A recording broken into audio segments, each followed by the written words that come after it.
Good morning, everybody. Welcome to Tuesday's English lesson. I hope you're all safe and well this morning.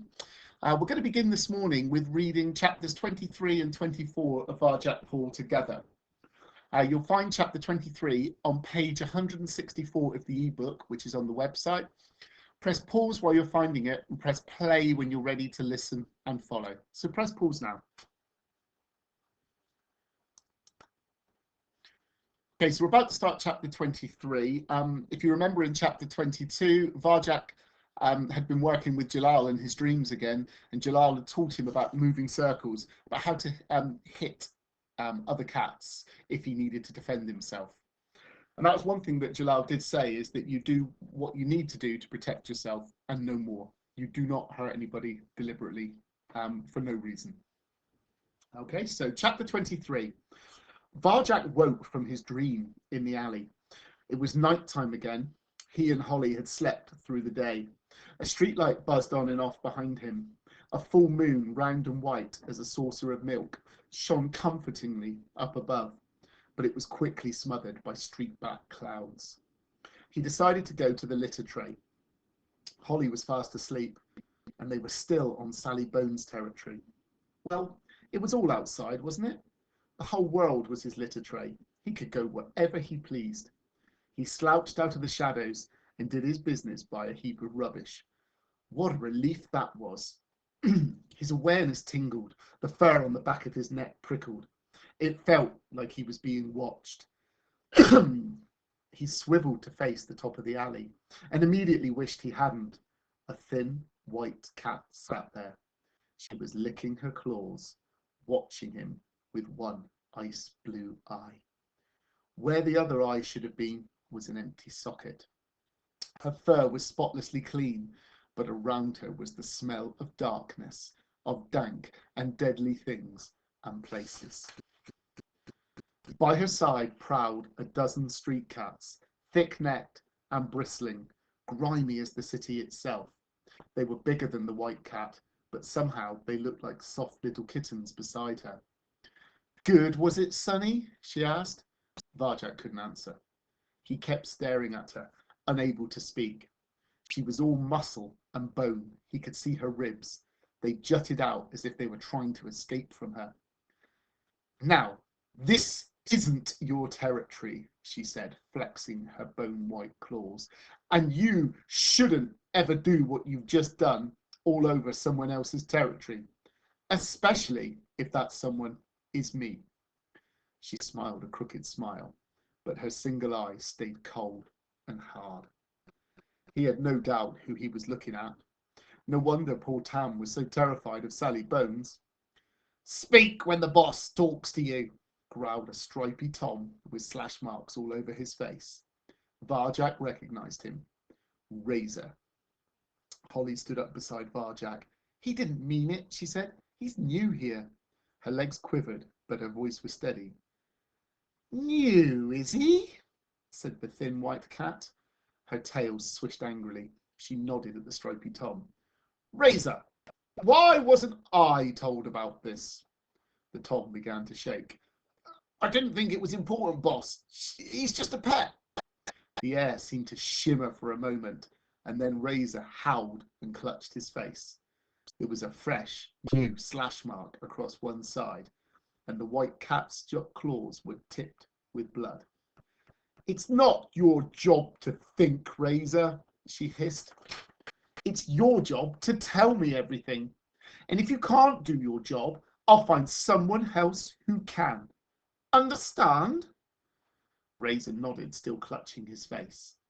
In that moment of quiet, Varjak could hear his own heart thumping in his throat. Now, get some information out of this new cat, spat Sally Bones. I have a feeling he's something to do with the vanishings. Luger, Wes, you two watch his little friend. Razor and the other two cats came towards Varjak and Holly. Holly's ears twitched nervously. Why couldn't you wait till we got home, she whispered. We've had it now. We could make it over those walls, said Varjak, searching for a way out. They'd only catch us. At least Razor's doing it, not her. Holly shivered. Just don't tell them about my alleys, okay? Razor marched up to them, eyes slitted, claws glinting. The slash on his face was red and raw. "What's your name, troublemaker?" he snarled. Barjack Paw." "Where are you from?" "Mesopotamia." Razor's scarred face twisted into a scowl. "Very funny. Where are you really from? Where do you sleep?" Barjack glanced at Holly. What could he do? Anything he said would give her secret away. He could only keep it by staying silent. "Are you going to open up?" said Razor, his mouth curled back, baring his teeth. "Or do I have to open you up?" There was no sound at all in the alley, except the streetlight's buzz. Barjack kept his mouth shut. They all stared at him. Razor, Sally Bones, her gang, all staring at him. Barjack felt boxed in and alone. The pressure mounted in his head, but he stared straight back at Razor without a word. He was determined not to look away. "Well?" demanded Razor. The Tom's eyes burned into him, but Barjack hung on. "Don't look away. Don't let him win. Hang on, hang on, hang on!" Somewhere in the distance, a monster roared. Razor blinked and looked away. Barjack relaxed, and in that instant something slashed his cheek. Razor's claws. Barjack reeled back, stunned. His head was on fire. "I'm going to teach you a lesson you'll never forget," growled Razor. He came forward. Barjack lashed out. The street cat dodged easily and jabbed his paw in return. Blood sprayed from Barjack's face in a thick red fountain. Another hit to the face. Barjack's legs felt weak. Out of the corner of his eye, he saw Holly start to move, but Luger and Wes moved faster, blocking her off. It was just him and Razor. "Not so tough, are you?" spat Razor. "I can finish you any time. I'm going easy on you. Now talk." He slammed Barjack's ribs, knocking him off balance. Barjack staggered into the rubbish heap. It squelched around him. He was still standing, but he couldn't take another hit. Moving circles, pathetic skill. You could dodge any blow. You could strike any enemy. It was his only chance. Barjack breathed as Razor came up for the kill. In, 2, 3, 4. Energy pulsed in Barjack's belly. Out, 2, 3, 4. Time slowed down. In, 2, 3, 4. Razor struck in slow motion. Out, 2, 3, 4. Barjack made a moving circle. In, 2, 3, 4. Razor missed. Out, 2, 3, 4. This is good, thought Barjack Paw. He could see the others staring at him. Holly's mouth hung open in surprise. Razor bared his teeth, came in again, moving as if through mud. Barjack opened his circle, let loose the energy, and hit Razor with everything he had, right between the eyes. Chapter 24. Razor's head jerked back. Barjack had struck his target, but the big Tom was strong. It was only enough to daze him.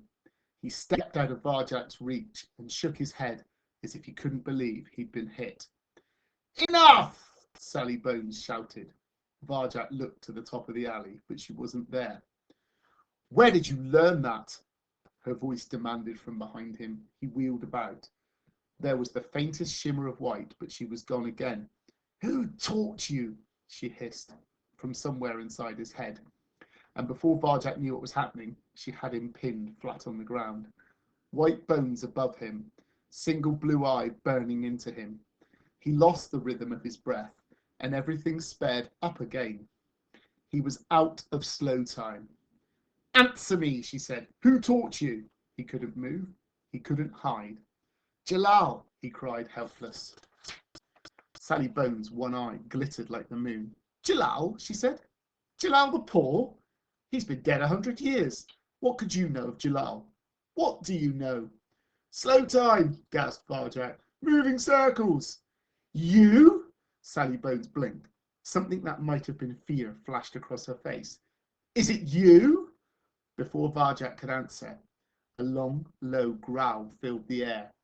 Everyone turned to face it. At the top of the alley, Blocking the way out was a new kind of monster. It was black and bristly, almost as big as a man. Its mouth was full of pointed yellow teeth which dripped with drool. It barked loudly and took a step towards the cats. Terror ripped through Sally Bones's gang. Razor, Luger, Wes, they all bolted. They scrambled up the fire escapes and over the walls, away from the monster, away from the alley. "Come back!" screamed Sally Bones. "Cowards! We can beat it if we fight together." But they weren't listening. Her gang scurried to safety as fast as they could.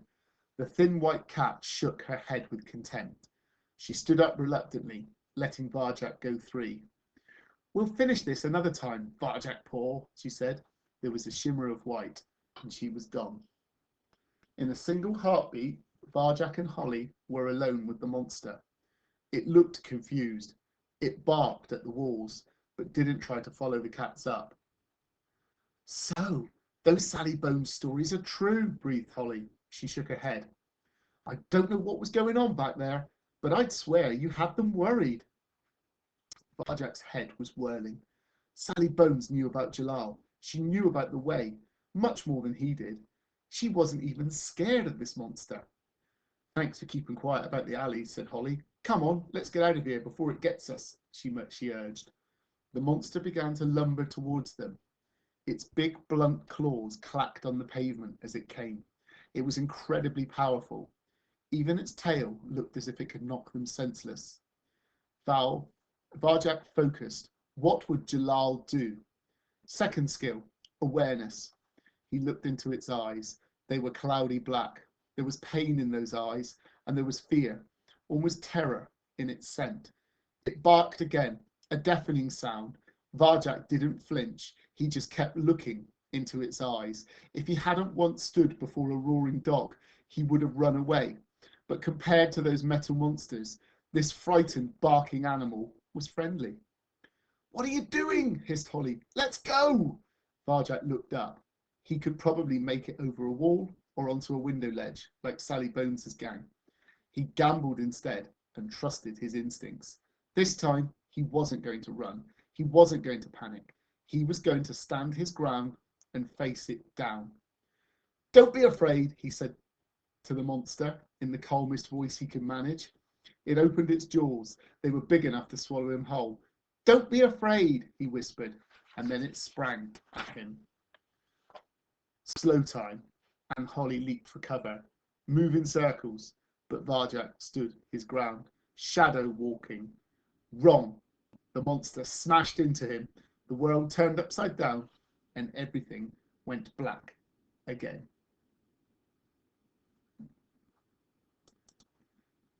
Okay, so that's the end of chapter 24. We need to keep up with the reading, purely because if we're going to finish our book and our final piece of writing before half term, then we need to just keep ticking the reading over in between some of the chapters, in between some of the lessons, sorry. Okay, so what we're going to do this morning is we're going to think back to last week's newspaper article, and we're going to be looking at writing a conclusion or a reorientation to a news article. And that's what we normally call the last part of the news article, a reorientation. It will sum up the article and bring it up to date. It isn't particularly long, usually, and we won't be writing a huge amount this morning, but it does need to be quite specifically written, and we'll talk about that this morning. First of all, I want us to look at the reorientation from the waggle. And what we're going to do is link this waggle with our grammar focus for this week, which is past, present, future tense. Okay, now the waggle then, if we read it together, these curious vanishings are the worry on many street cats' minds. Who knows whether Sally Bones is the leader behind them? It feels like only time will tell which unfortunate cat will be the next victim of these mysterious vanishings. Okay, so that's all it is, just a nice paragraph at the end of a news article. First of all, what I want you to do is have a look through it yourself. I want you to think about how it's been written. Okay, is it past or present tense? Okay, remember The main part of the news article was written in past tense. It's something that's already happened. Just have a little look at this one. Think back to our learning yesterday about past, present and future tense.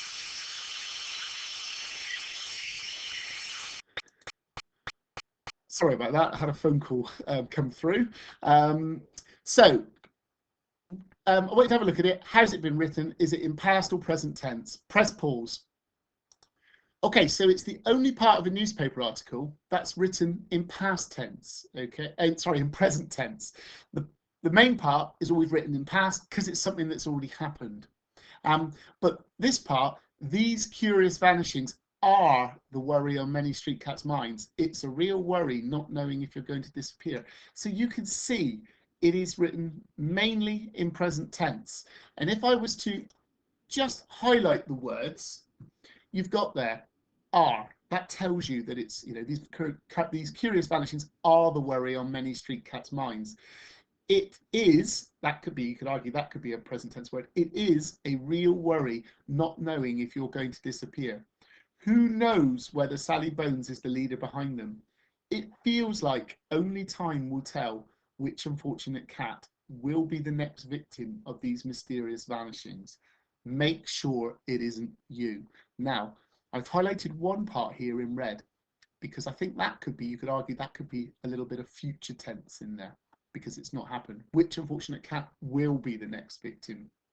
Okay, so you can see mainly though, we are in present tense here. And I've slipped in, there's a little bit of a future as well. Now, your job this morning for your main independent task is to write a reorientation to your news article. Okay, so I want you to write an ending to your news article. And you can use the waggle this morning to give you ideas. Okay, and in terms of success criteria, I really want you to really focus on writing it in present tense. Maybe you could have some rhetorical questions in there. Maybe you could have an exclamation in there. Maybe, you know, a real big challenge here. Could you include an expanded noun phrase in there? Because that's not something that would be easy to fit into a conclusion. So don't forget, use the waggle. I will put a copy of the waggle on the website so you can have it up on the screen and have a look at it. Or of course, you can always go back and rewind the video a little bit while you're working just to have a little look at it again. What I want you to do is press pause while you're writing and press play when you're ready to come back for the plenary. As I said, you're not writing huge amounts for this. It's just bringing it up to date, really. Just taking your story and just finishing it off nicely. So have a little go at it, see how you get on, and then we'll come back together when you're finished. So press pause now. Okay, hopefully your news articles you've ended them off nicely this morning. And what I want you to do during the plenary this morning, I want you to look back over your news article. Okay, I want you to check, have a little look at some of your spellings. Okay, don't forget in the rainbow part of your English folder this week, I've put all the spelling lists on there for years 3, 4, common exception for year 4, and I've put 5, 6 words on there. Just have a little look, check your spellings. If you're in school, you can discuss it with a partner. If you're at home, show an adult. And then what I want you to check, have you used the 5 W's in your opening paragraph? Okay, so that's what we did last week. Have you used quotations in the main piece, using speech marks correctly, saying who it is that's spoken? Have you used present tense in the conclusion? That's what we've looked at this morning. Have a little look at all of those things.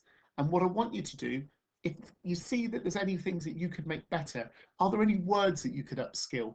Are there any things that you could add in, like expanded noun phrases, extra adjectives to make things more interesting? This is your chance to spend a few minutes just editing and changing things up if you think you need to. This is important because tomorrow you're going to be writing your news article up in Best, okay, your final polished piece. So you'll be taking into account any edits that you might have made over the last 2 or 3 days, okay? If you've submitted me work and I've returned it to you, then you might want to use some of those ideas to improve your writing by editing. So this is your chance just to finish off and edit and redraft anything you want to change in your story. Okay. I'll see you tomorrow. Have a good day and stay safe. Thanks a lot then. Bye bye.